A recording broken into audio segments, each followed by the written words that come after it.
Hello folks, I know most of you watching this vid will likely be interested in strategy either real-time or turn-based, but do any of you recall one of the most fascinating kingdom simulators called Majesty? If you do, you will enjoy this video that breaks down why Majesty is a game that took us strategy fans by surprise. And well, if you haven't a clue, then stay put and listen. Majesty, the fantasy kingdom, was released in 2000 during a time when strategy was booming, whether real-time from Command & Conquer and Age of Empires both releasing games the year before, and turn-based to Heroes of Might and Magic 3 being easily the best of the series and the best of the genre. When you first play Majesty, the UI easily resembles that of an RTS. A main base the castle is already built at the beginning of a mission, and if somehow it was destroyed, you automatically lose. The day is lost, Majesty, but there's always tomorrow.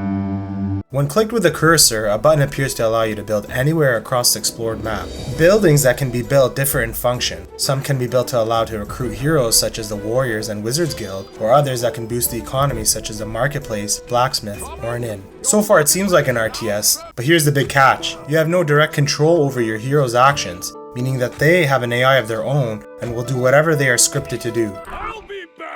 One of the basic behaviors is to hunt evil creatures lurking on the map, from skeletons, werewolves, vampires, minotaurs, to bigger ones such as the cyclops, golems, and dragons. With these creatures killed, nearby heroes collect gold, and when they possess enough of it, they can use it at a marketplace or any other building that offers services to purchase goods such as healing potions. Any of the income made from the hero's purchases remains in the building's coffers until a tax collector, who is automated to go to each one of your buildings, collects it and brings it back to the castle.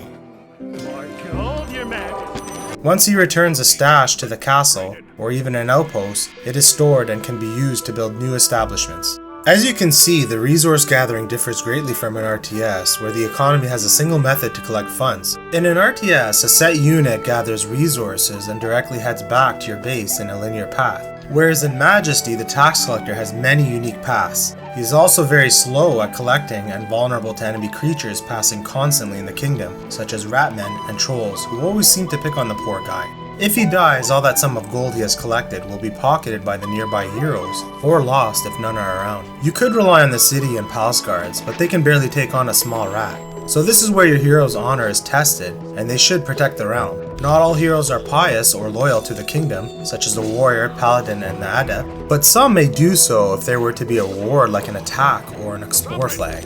Most common are the rogues, who are attracted to performing behaviors that get them gold. What a delicious looking reward. Double-clicking an enemy creature will allow you to place a bounty on the enemy unit's head, while double-clicking on an area of the map will allow for an explore flag where if the hero reaches the area, they will receive some gold, further helping you have the map explored. Higher prices on these flags will attract more heroes to the cause. These flags that you place are one of the few direct influences on the hero's actions and overall outcome of the mission. Other ways you can directly influence are the many spells that come from the guilds and temples. Some spells include the ones you can target directly on enemies, like Fire Strike, or a deadly one that targets multiple enemies called Lightning Storm.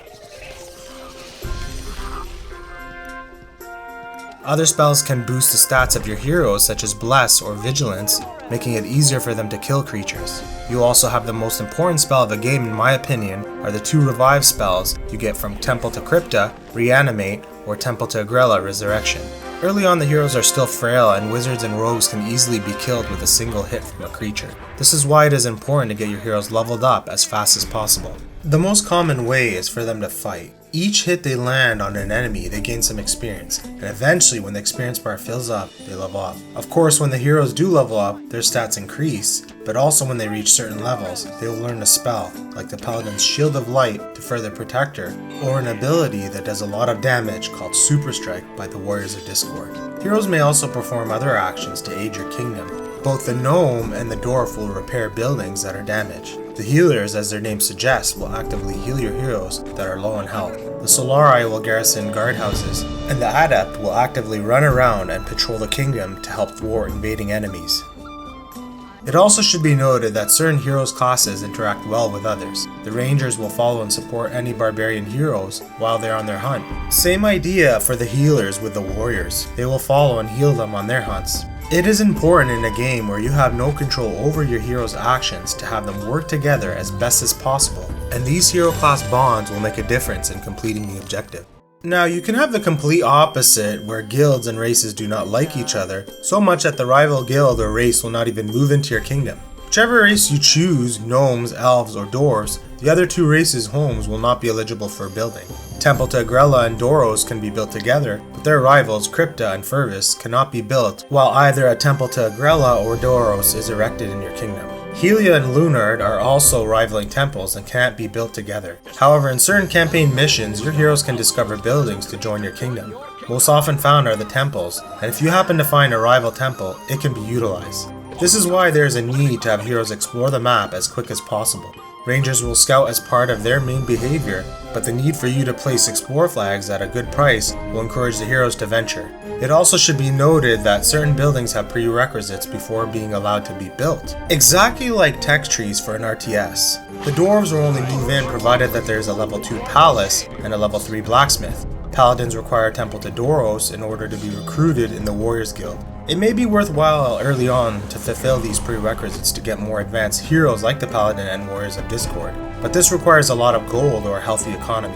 So we mentioned earlier about the economic buildings, blacksmith and marketplace being two of the most important. It also is best to get these buildings upgraded as fast as possible. But to help with bringing in some more money, building an elven bungalow will double marketplace income, and the gamble hall can allow you to gamble to earn more gold. This clearly can work both ways, but in certain collect gold missions with limited time, it is a great last resort. Speaking of missions, there are 19 total in the original game and 12 in the northern expansion, with varying difficulties: beginner, advanced, expert, and master. Each mission may have varying objectives, such as collecting artifacts, slaying monsters, destroying buildings, or collecting a certain amount of gold. Some have imposed restrictions, including time limits and limited amount of days to complete the quest, or not being able to recruit certain hero types. Example, no non-human races available. Maps of the scenarios are also randomly generated each time, making building placements unique to avoid having an advantage when restarting the quest. Missions are found across the map of Ardania during what seems to be different time periods of your reign.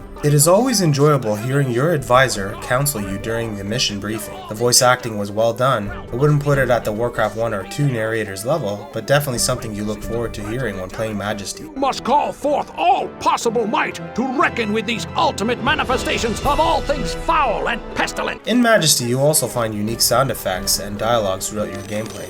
Unholy on you. I'm out of here. These sound effects are helpful to you as they signal to you as to what is happening in the kingdom. When heroes die, they will have some last words unique to their class or race. Service, Your Majesty, a new building. And while it is helpful, you will hear a lot more from certain classes, especially the wizards and rogues early on, and you will get to a point where your blood will begin to boil. I'm melting! I'm melting! I'm melting! Other important sound cues are when the tax collector screams and the sound of gold scattering across the ground signifying his death.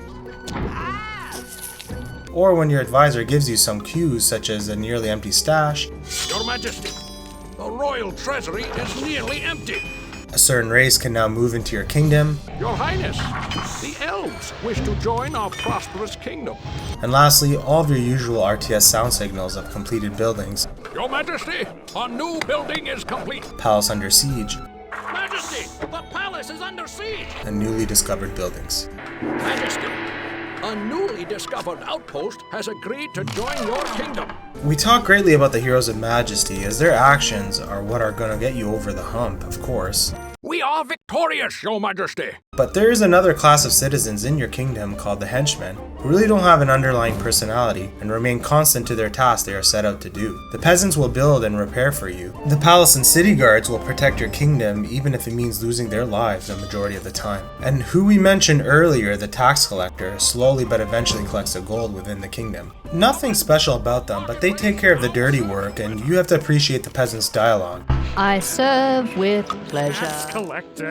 Now going over the enemy units who are the main culprits of your henchmen and heroes' death, they too have attributes like your heroes. The defensive ones are shown when you click on them in a 0 to 100 scale, where 100 is the most effective. The dodge attribute determines how well the enemy can evade your attack hits. This is especially effective against range attacks that are already less accurate than melee. Defense determines how much damage they take from the landed physical attacks, resistance being almost the same but instead a defense towards the spells that are casted on them. Enemy creatures can end up with skewed stats. Example, Medusas are highly resistant but are poor at defending and dodging. And it is important to have heroes with a physical attack such as the warriors, rangers, monks for example, to counter poor defensive enemies. To summarize this explanation, heroes can act as counters or can be ineffective against enemy units, similar to what we see in Age of Empires between infantry, cavalry, and range as a rock paper scissors system. Majesty had an expansion released in 2001 called the Northern Expansion, adding 12 new campaigns, but also adding some new enemies such as the Gorgon and Rat Champion. New buildings such as the Embassy, where random heroes that are already highly leveled will join at a cost and with a wait time. Some things that may have been added unnoticed at first were the hero's abilities such as the healer's anti-undead spell, damaging multiple undead units within her vicinity. I didn't create this video to say that Majesty is the best RTS out there, but it is definitely a unique experience to try out, especially if you are so used to the micromanagement aspect of an RTS. Majesty would go on to have a sequel called Majesty 2, but not until 2009 when the rights to the series was given to Paradox Interactive, and they decided to go with a different developer. The game sticks to the idea of the player not having direct control over the heroes, but now it's in 3D and there's a lot of new additions to talk about, but that will be for another video. Tell me, if you played Majesty, what did you enjoy most from it? Do you think that more games should have existed that replicated Majesty's playstyle? Let me know what you think of the video or even Majesty. If you enjoyed the vid, please like, comment, and subscribe. Thanks, and we'll catch you next time.